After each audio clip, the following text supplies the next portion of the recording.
రాష్ట్రంలోని రేషన్ కార్డుదారులకు తెలంగాణ పౌర సరఫరాల శాఖ తాజాగా కీలక హెచ్చరికలు జారీ చేసింది.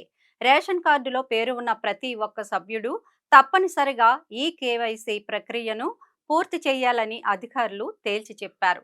గత రెండేళ్లుగా ఈ కేవైసీ ప్రక్రియ కొనసాగుతున్నప్పటికీ చాలా మంది కార్డుదారులు ఇప్పటికీ పూర్తి చేయకపోవడంపై అధికారులు తీవ్ర అసంతృప్తిని వ్యక్తం చేస్తున్నారు. డిసెంబర్ 31వ తేదీలోపు మిగిలిన వారందరూ తప్పనిసరిగా తమ ఈ కేవైసీని పూర్తి చేయాలని రాష్ట్ర పౌర సరఫరాల శాఖ గడువు విధించింది.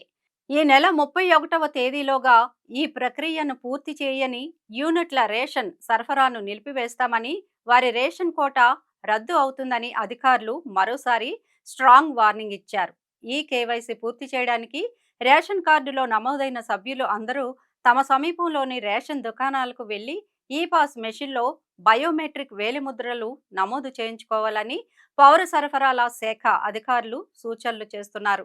అయితే కొన్ని సాంకేతిక సమస్యల కారణంగా కొంతమంది ఫింగర్ ప్రింట్స్ ఈ పాస్ మెషిన్లో నమోదు కావడం లేదని కార్డుదారుల నుంచి ఫిర్యాదులు వెల్లువెత్తుతున్నాయి.